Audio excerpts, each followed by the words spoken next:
Hello and welcome back to Carter's Hairstyling and Lifestyle Advice. We got a big episode planned for you today. In our last episode we fabricated this door skin. I've been playing around with it a little bit more, getting it to fit on here a little bit better.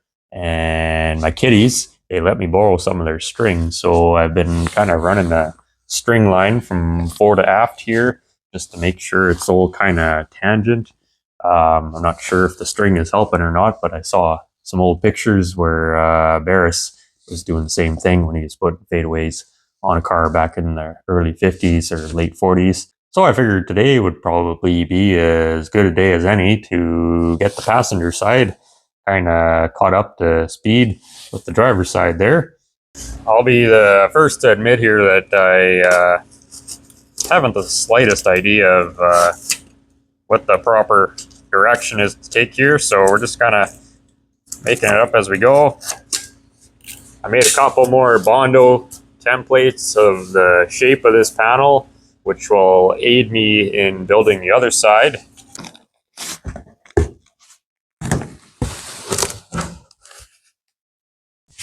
I'll be the first to admit here that I'm getting pretty tired of templating and building bucks and mock-ups and this, that, and the other thing. I just want to get to the fun, sparky, weldy part, as I'm sure you all are as well. The templates and the mock-ups are going to help me eventually in the future, so that's why I'm doing them. But at the same time, we actually should probably start trying to kind of move ahead. There's only so much preparation a guy can really handle before he just dives in blindly and hopes for the best. So I think that's what we're going to be doing today, is diving in blindly and hoping for the best.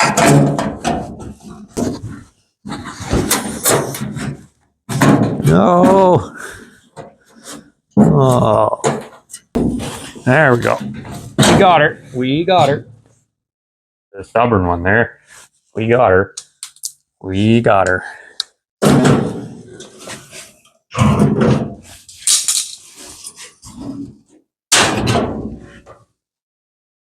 Well, we've reached a crossroads here, folks. This is where the careful, tedious preparation ends and the mindless butchery begins.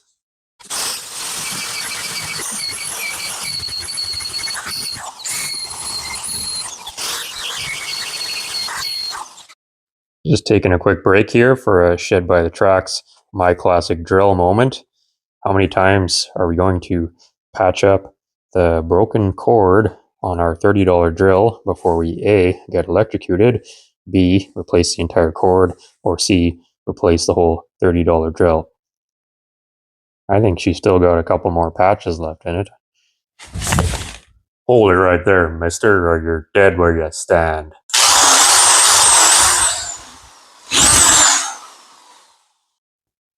Yeah, I don't like to brag, but I'm a bit of a whiz when it comes to wiring up electronics.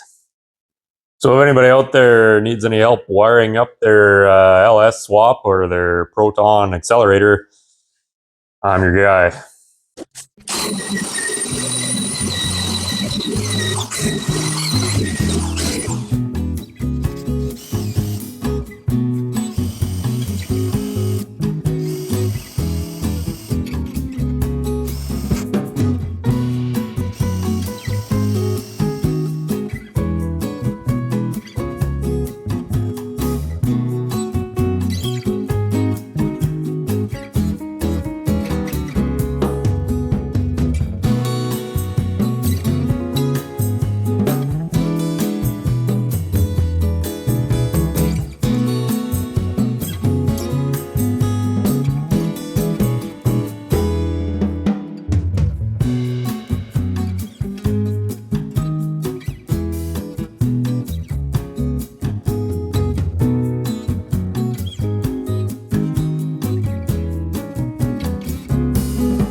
I think we might just be past the point of no return here, folks.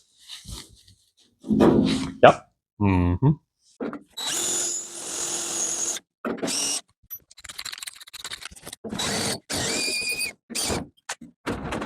If it's not already obvious here, I am removing the upper portion of this door as well as the lower portion, but we only actually are going to need the upper portion when it's all said and done.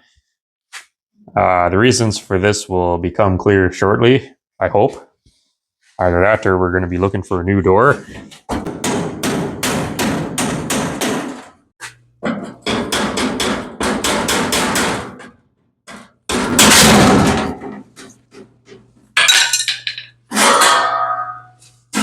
And that's how you access the window regulator and door latch on a 1947 to 1953 Chevy truck.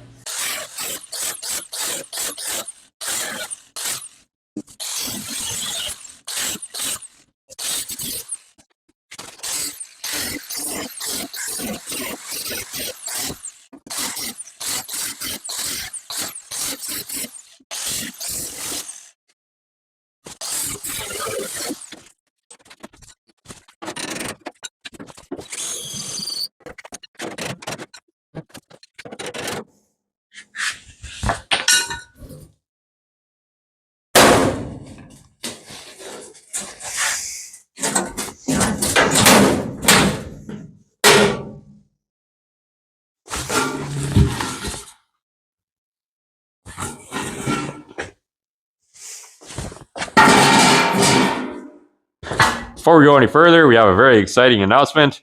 Today is my mother's birthday. Hi, Mom. I'm still unemployed, talking to myself in my garage and working on garbage. I hope you're proud of me. For some reason, she actually watches this show. I don't know why. I think it's just to make sure that the cats are doing okay. So let's check in with the cats.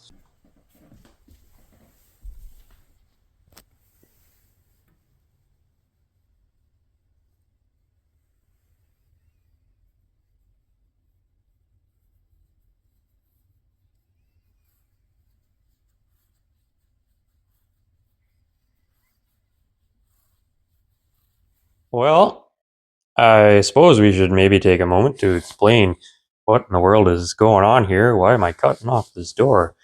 Well, yeah, I'm kind of wondering the same thing myself. So, this is the part of the door that we're going to keep. And you can see I have this line here, and that is where the fadeaway fender is going to attach. But I don't want to do an edge or whatever they call that, a fillet joint there. What I want to do is I want to run this line through my tipping die here on the bead roller. And what that's going to do is that's going to fold this edge up, and then I will have a nice butt weld instead of a fillet weld. And what that'll allow me to do is that'll allow me to correct any warpage from the weld. And it's just a lot cleaner, easier to grind, easier to finish out. And I'm just not a fan of, doing, edge welding and stuff like that. It's faster initially, but more work later on. This is where things start getting a little bit complicated. What I'm trying to work towards is building the inner structure of the door so that I have something to actually attach this to.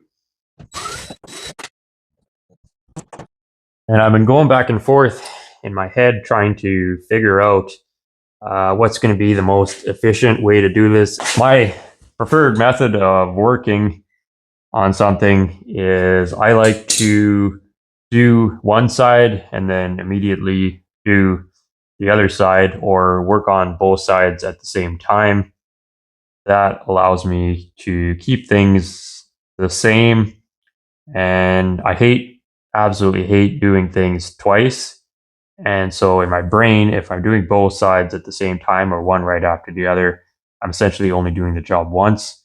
But if I do this side or the other side now and I get it right to finished, and then I have to come over and do the other side like a month or whatever later, then it feels like I'm starting over.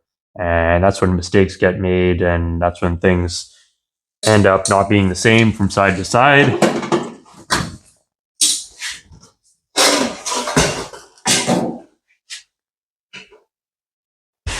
The problem we have on this side is that we have this foam and plaster and Bondo sculpture in the way of me removing this and proceeding forwards with the rest of the fabrication on this door. So I think what has to happen here is that we must destroy to create.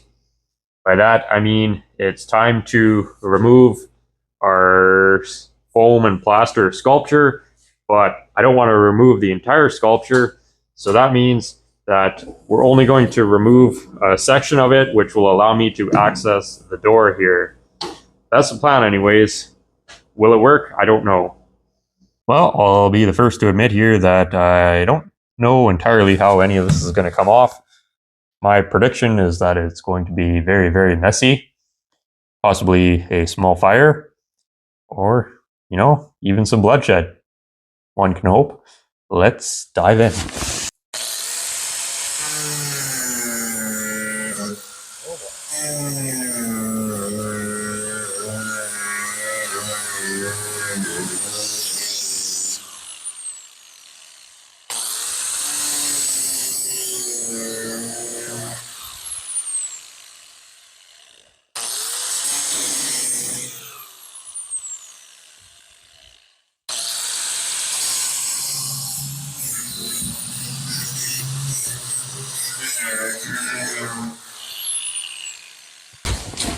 It's sweet if we could get this thing off in one piece.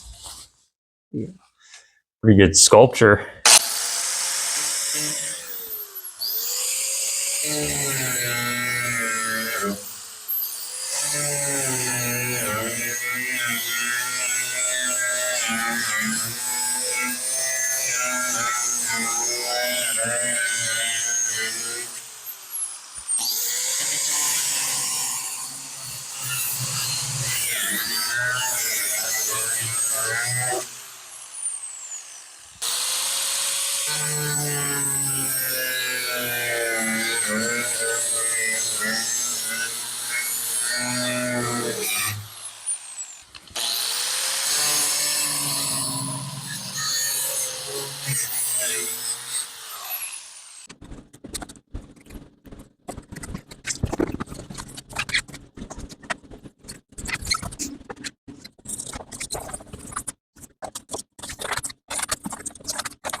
All the people who thought I was actually building this whole truck out of foam and plaster are probably like jumping up and down right now, like, yes!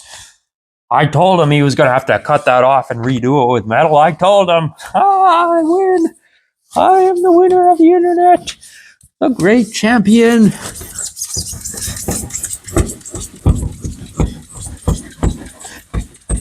When I'm typing on my keyboard, people listen to what I have to say. You could say that I am well respected in the online community. We're gonna have to actually get out our old war dagger here. This thing's really on here. I'm starting to think maybe the internet was wrong and we could have just ran it with the foam on here. Like, it seems pretty sturdy to me.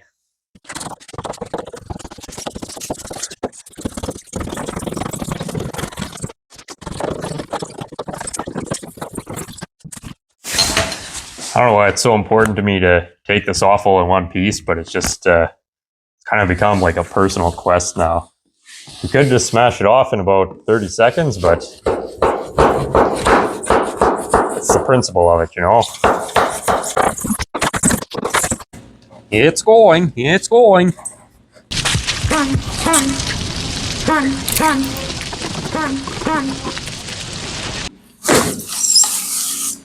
Yes. Yes. Check out all the layers here. It's like counting the tree rings. Ah, yes. The Great Potato Famine of '87. That was a rough year.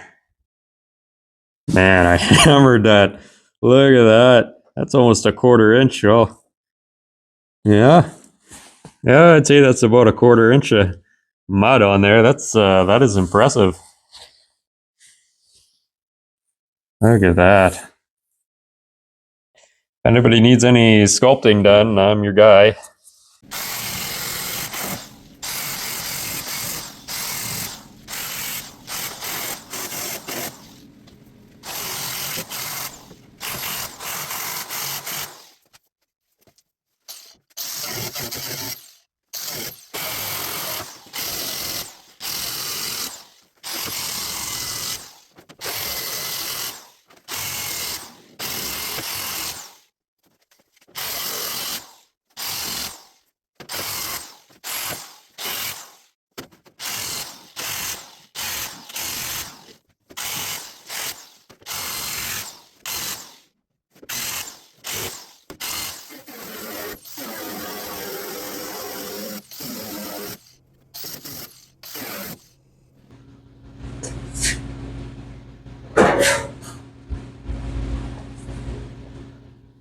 I'm not saying this method that we are using here is the way to fix anything, really. This is a unique situation where we're doing something that has never been done to one of these trucks before, at least not this exact way. I'm fairly confident in saying that. So that means we get to approach the problem however we so choose to. And I came up with several different ways of approaching this and solving it. And I concluded that this is going to give me the result that I am after while still providing me with a bit of a challenge to keep me interested. That's the other thing. Yes, we could edge weld this and unispotter out the dents and it would be just fine. But I already know that I can do that. I know I can MIG weld stuff and grind it and make it look half decent, and I know I can use a dent puller, but that's not really the point. If we have to keep things just interesting enough to challenge myself just a little bit, and yeah, I don't know. We'll see how it works out. We're committed now, that's for sure. Just a word of warning for any of you out there who have been following along step by step and are building a chicken truck of their own. You may want to just pause for the next few episodes until we get this door situation all buttoned up and we decide whether or not it was a good idea or if we should have approached it a different way. Those of you who haven't fallen asleep yet probably noticed me using this contraption here, and I was grinding the edge of this to take this upper door panel off. And all this is just one of these Rolock discs for grinding. You can see it has this little twirly thing that it usually threads into. But what I did is I just cut off the nub, drilled a hole in the middle, and then I mounted it backwards on one of these mandrels that you can buy for a die grinder. And then you can use a die grinder or a drill, and then it allows me to grind that skin off without opening the door, because right now I can't open the door all the way on this side. I also use this in the past for like when I was, if we're doing like a fancy show car and we're trying to get perfect gaps and we're welding and grinding on the edge, I would use this to grind that edge back to get the perfect gap, especially on the front here where it's hard to get to with a regular grinder and you don't want to keep opening the door multiple times or taking the fender or door on and off just to grind it that little bit to get that gap right. So this is what I came up with. I didn't invent this by any means, but it's just something that I've used over the years. And in this case, it also worked for removing the outer panel of our skin here without opening the door. So rambling on again. I am brain dead today. So the reason that this door won't open all the way is because this crap is still in the way. And the reason this crap is still in the way is because I still need it for building my sheet metal panels for the front here. So I don't want to cut this off yet, but I do want to keep both sides progressing at the same rate. as far as the doors go and stuff. So it's like back and forth, back and forth. And this seems to be the most logical way to tackle this problem. Again, we'll see as time goes on. Those of you who have been watching the channel for a while, first of all, I apologize. That sounds awful. Hope you're not doing that against your will. But secondly, you'll probably remember that I have removed outer door panels before by unfolding the hem flange. And I've experimented with different ways of doing that. And I find the way it kind of works best for me is to preheat the edge and then unfold it. But the reason that I chose to grind along this edge this time is, for one, again, I can't get that driver's side door open all the way right now, so I can't get in there and unfold it. I also don't want to have to remove and install the doors multiple times. The other problem is if I unfold that flange, then it won't allow me to fit the door skin back on properly, because that flange is going to hit on the inner door jamb, like on the pillar side. So that's a problem, because I need to fit this thing on and off about 10 million times. So that is two of the reasons, or three of the reasons, I can't remember, I lost count. And the other final reason is that this door gap was already wavy and chunky from factory, and I want to open up the gap a little bit and make it consistent. So I know I'm already going to be grinding and welding on this edge regardless of whether or not I unfold it. So I just decided it would be, in this case, faster and easier to just zip the thing right off. And then what I'll do is I'll make a little strip to replicate the hem for the inside, and then I'll have to edge weld this whole thing and then grind and file it to fit, which is going to suck. But again, it's kind of the only way to tackle this, I think, in this particular scenario. So every case is different though. Anywho, the next step here is I need to take this lower edge here and I need to fold that edge up, which will give me something to attach and weld the lower portion of this this door skin onto. We are going to run into a bit of a problem here when we go to fold this edge up here, and I'll show you this here. This is just a template or a profile gauge that I made, and you take a straight edge here. You can see that there's a fair amount of crown in these panels here, and then I'll show you as well. We'll put this profile gauge onto the door. I think this is for the right side. Yeah. So I put this profile gauge on the door here, and I made this gauge before I cut these panels off of the door, just in case they moved around on me. But you can see how that profile gauge currently fits tight to the panel, and this tells me the curve that I need the door to stay to. And then now we'll begin folding this edge up, and then we'll come back and we'll show you what happens to these doors, and you'll see the problem, and then I'll show you how we can fix it. Actually, the first problem we're going to run into is that there's so much garbage in this place that every time I need to use a tool, I got to rearrange half the place, trip over stuff. Just a nightmare.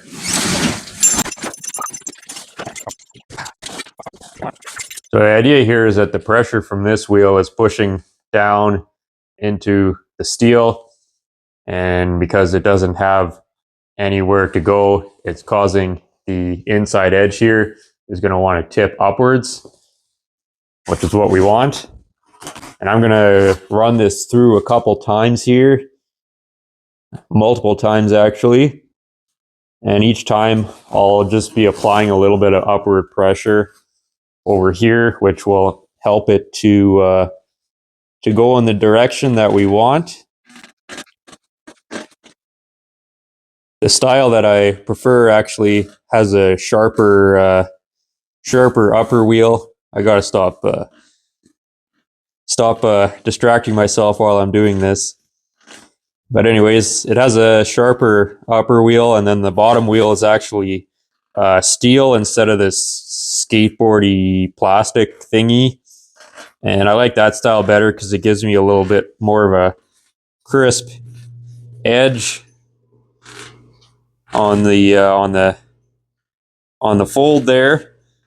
But again, we're not building a show truck, and we're not building a NASA lunar space module, so this will get the job done, and it's better than doing it by hand. In the past, you've also probably seen me use a crescent wrench for doing this, and that works too. It just takes a lot longer, and there's a lot more cleanup work at the end. And actually, we could have just left this on the truck and used the crescent wrench to do the same thing. But I just decided it's going to be easier to pull the skin off to do all the things that I want to do. A little bit of extra work, but save time in the long run, I think, or I hope.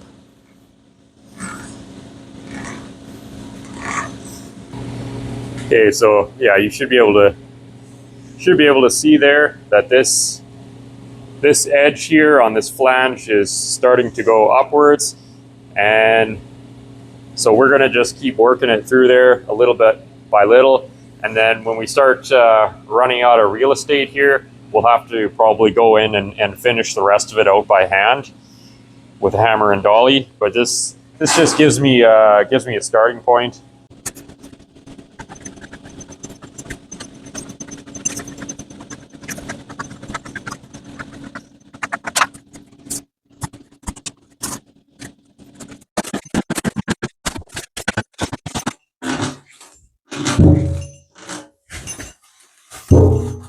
You can already see what's happening to this panel as I'm tipping this edge up. It's wanting to oil can on us. So again, we'll be showing you how we fix that after we get this edge turned up. So I've welded a steering wheel onto my bead roller. It's off a tractor. And originally this style bead roller, this one is made by Eastwood. It just comes with like a hand crank, and the hand crank is completely useless. Like you have to have two people. You have one guy running the crank and the other guy feeding it through, which is kind of a hassle. So I just welded a steering wheel onto it from a tractor, and it just gives me that leverage so I can actually do this by myself, and I'm not trying to fight a hand crank. I'm not too sure why they don't just build these with a steering wheel on them to begin with. I guess cost, maybe. I don't know. I find it's better to make multiple passes with this, just pushing up a little bit each time rather than trying to go gung-ho and do it all in one shot. We do that, and we end up putting in a bunch of damage that then we have to repair later on. Once I get this roughed in with the tipping dies on the bead roller, then I'm going to go back in with the hammer and dolly and just tune it up. I find that there's always going to be a certain amount of hand finish work.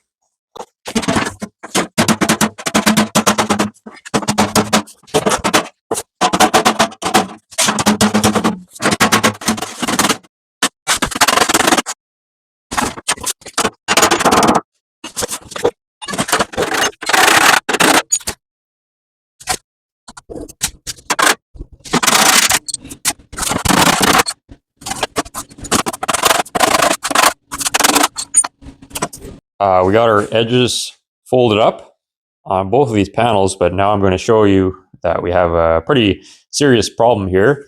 And this is the profile gauge. You remember I showed you before how it fit on these panels before we tip this edge up. And now we're going to put it back on here. And I don't know if you can see that, but here's a full finger width of material there. So this panel has sunk down like, I don't know, 5/8, 3/4 of an inch in the middle. The reason that it's sunk down is because now that we've folded this edge up, there's not enough material in this edge to allow this skin to maintain its proper shape. In order to get the curve back in this panel, because we don't want a flat door, that's not going to look very good. So in order to get the curve back in it, I need to actually add material here. And how are we going to add material, you ask? Here we are actually going to physically stretch this metal. And there's a type of stretching we're going to do. We are going to do what's called a linear stretch, and that means that we're going to take this metal and we're going to stretch it outwards like this. That's what's called a linear stretch. The other form of stretching is called a radial stretch, and that is where we would be stretching in all directions. Wow, nice arrow there, buddy. So an example of that is if I had a hammer, like a round hammer head, and I was stretching and I was hammering directly on a dolly, that metal would be getting radially stretched. It would be getting stretched in all directions. But we don't want that. We only want this edge to expand outwards this way. And this way we don't need it to go in all directions. So there's a couple different ways we can do a linear stretch on here. We can do it by hand. They do make a special hammer for this. I'll try to put a picture of it on the screen. And we could just do that all by hand. But we're actually going to use a kick style stretcher. And I don't know if you can see the dies there, but they're going to actually grab that metal and they're going to spread it outwards for us. I'm actually going to be using this one, which is the exact same principle as the other one I showed you, but it has a little bit of a deeper throat and the dies attached differently. And the one I showed you is broken. So we have this one now. I have actually not used the stretching dies on this yet, so we're going to be figuring out if this works together. I bought this about a month ago. What happened is my Princess Auto one a couple of years ago, the piece here, which attaches to the die, it broke, and I had that thing for like 13 years, and it finally let go on me, and it let go because I was abusing it, and the dies were already dulled out on it, and I was trying to get that extra little bit of whatever, and it finally just said, nope, you cheap bugger. So I went to Princess Auto and I figured I'd just buy the new whatever, the whole thing with the dies and everything, and got home, used it like a couple of times, and sometime in the past 13 years they changed the style of or the quality of materials that they used on it, and it is now complete and utter garbage. Whatever they sell now is garbage. And I'm a big fan of Princess Auto. I like a lot of their stuff, but I will tell you not to waste your money on the Princess Auto shrinker stretcher anymore. That, I'm pretty sure Harbor Freight sells the same one if you're in the US. And a couple episodes back, or a month ago or whatever, I was trying to use it to make a simple 90-degree flange, and it took me about 2.5 hours with that stupid, miserable thing just to make a very simple bend that should have taken 10 minutes, and I got so fed up with it, and the dies and the thing, they were literally like crumbling as I was using it, like they're made out of like gingerbread or some other crumbly material, and I just had enough. So I wanted to buy a Bailey version of this, but the problem is there's not really anywhere in Canada that has them, you know, in stock, and I didn't want to wait. Well, I couldn't wait 3 to 4 weeks for it, and I also didn't have 3 times whatever I spent for this to buy one. So this was the only brand that I could get in Canada on short notice. And so this is what I bought. What in the world is going on with this? It's a Kaka brand, which the name doesn't exactly inspire a whole lot of confidence. They did have good reviews online, and again, it's the only one I could get on short notice, and I couldn't go a month without having this here. It was just, again, 2.5 hours with that other thing to build a very simple piece. It should have taken 10 minutes, and it's killing me. It's costing me money, so I had to buy this just so that I could keep. I can't afford it right now, but again, it was an emergency purchase, and so here we are. And I'm not ready to give it a brand recommendation yet. So far, the shrinking side of it has been working well for me, but I know a lot of you guys like me are on a tight budget, and I'm not into telling people to buy stuff until I'm sure that it's good. So I'm going to keep using it, and after 6 months or a year, if I think it's good, then I'll tell you if it's any good. What I can tell you is the Princess Auto Harbor Freight shrinker is complete and utter garbage, and I would not recommend that you waste your money on it. Show you how this thing works here. So we have this piece of metal, and you can see it has a curve going this way, kind of a smiley face or a frowny face, depending on how you look at it. Turn that frown upside down, everybody's happy, just like the metal's happy right now. So this edge right now is shrunk, and we're going to stretch it. So I'll show you how this works here. Just jam it in here and watch as this comes down. It's going to grip onto this metal, and then you'll be able to see as we bring it down. You can see these are spreading apart, and that's grabbing that metal and doing that linear stretch where it's pulling it apart. And now you can see it's wanting to go the other way. So we can just keep going along here like so.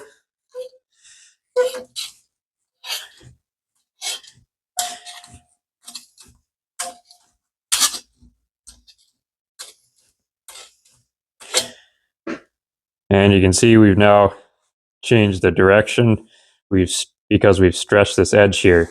Slightly cruder way of doing this is I just have a chisel hammer here. Again, they make a special linear stretching hammer, which is a little less barbaric than this, but I'll just show you this just for the sake of argument, I guess, showing you don't need some fancy tools to do this.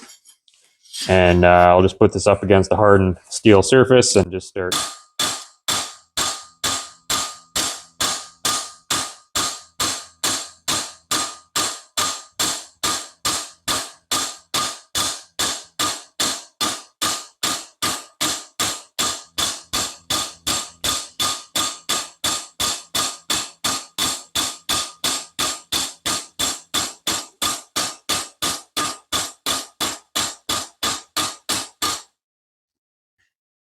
And you can see we've started to put a curve in it this way. Now, I don't recommend really using a chisel hammer for this. You could modify a chisel hammer with a little bit more of a rounded end on it, just because, you are stretching and the metal's getting thinner. And with something sharp like a chisel end, you do run the risk of course, causing the metal to crack.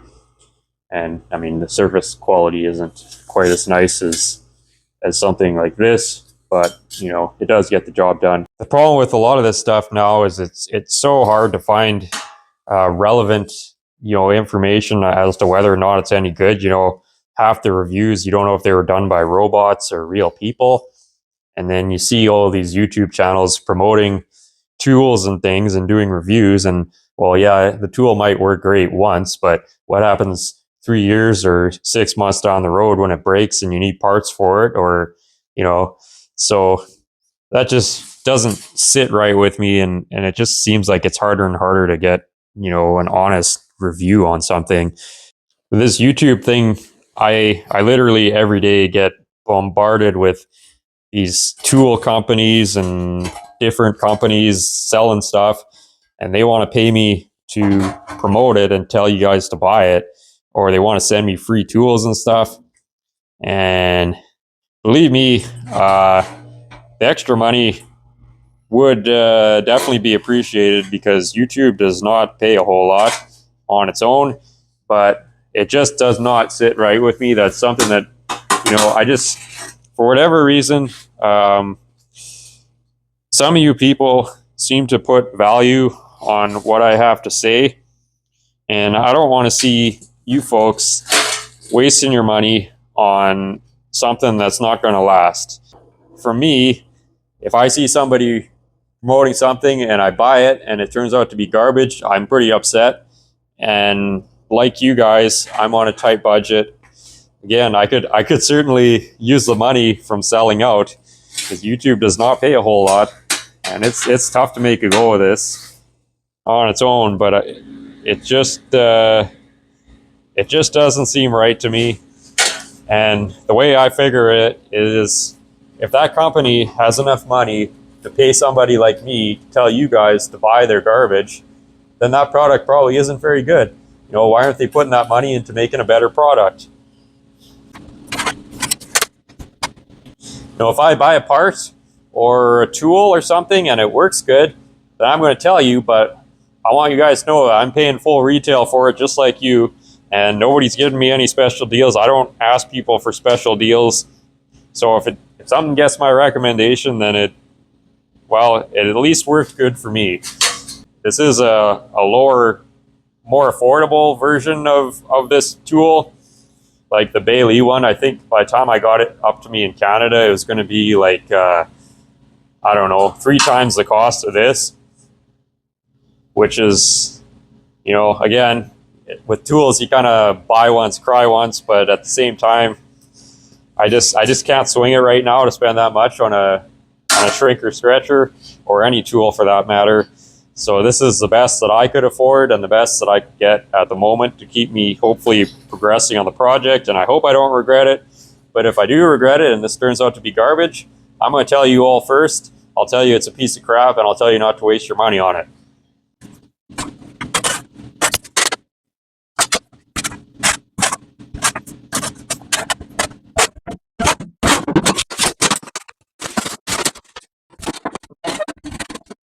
I am using very, very light pressure on this. It takes a lot less force to stretch metal than it does to actually shrink it together. And even if we were shrinking again, it's better to sneak up on it, do a little by little, than to, just start hammering on it, because that usually doesn't end well for anyone. I do also just want to take a moment here to thank everyone who's donated to the channel or bought some of our merchandise, like our t-shirt or sticker or whatever. It is quite expensive to keep this channel going, and it's a lot of work. Even though it doesn't look like it on camera, there's a lot involved, and it means more to me that there's a few people out there that seem to enjoy what I do enough that they'd like to chip in and help out. I would much rather go about things that way, take a few donations from people who apparently, for whatever reason, seem to enjoy or see value in what I'm doing here, rather than start taking checks for thousands of dollars from a bunch of corporations that sell really low quality products and couldn't care less about anyone or anything. That, again, it's just doesn't sit right with me. So we're doing things the hard way here, but it's kind of the honest way, I guess. And I'm not exactly a saint or anything. Kind of a piece of garbage, a sketchy piece of garbage, as a matter of fact. But there's some things that, again, I just don't feel right doing. And the whole corporate sponsorship product placement nonsense is one of those things that I just ain't interested in. So thank you again to all of you who've donated to the channel and sent in or bought a t-shirt or whatever. It's pretty amazing, the generosity of you folks, and it is greatly appreciated, and it does help me to do this stuff. Without you, it'd be pretty much impossible to keep the show going. So very little effort there. Here's our template. And you can see we're back to fitting nice that template. I suspect there may be a little bit of tweaking here and there when we go to fit the lower panels. But that'll definitely get us in the ballpark. And I guess one thing about this is it does seem to leave less tooling marks than this one ever did. And I also like the style, this style of jaw, the way it bolts in here from the top. It allows me to get the metal in easier. It kind of, I don't know if you'll be able to see, but when it comes together, there's a lot more room to get the metal in. So you're not fighting it all the time, and you're not dealing with the screws on the side loosening off or, slipping. So far it's working good, but I'm not telling anybody to buy one yet. So there you go. I just put some guide code on these panels, and there's a lot of little dents and some bigger dents all here, and some general waviness that's going to have to be tuned up. Passenger side here, it's got kind of a big shallow dent here, and then it's cracked right here, and just overall, these both need some fine tuning. So we're going to kind of get everything roughed in that way. I did find some interesting archaeology here, actually. I don't know if you can see this. I've never noticed or seen this before, but it's actually the whatever the logo from whatever steel mill that this panel or this steel came from before it was stamped out at the factory. And there's still a slight remnant of it there. I can't really read it other than it says steel right here, but still kind of interesting. Doesn't matter, but interesting nonetheless, at least to me. Probably nobody else cares. So I'm just going to time-lapse this because you guys have already seen me fix dents before, and if you haven't, there's probably over 100 videos of me fixing dents, all kinds of dents, slow time, real time, fast time, somewhere in between, whatever you want. We got lots of dent repair, so I'll just blast through this here, and we'll come back when we get these panels roughed out.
Turning into real chatty Cathy here, so let's wrap this thing up. Got all the damage roughed out of these panels, got the shape back. We'll have to do a final once over once we get the bottoms welded in, but for now, they're definitely within range. We got the oil cans taken care of.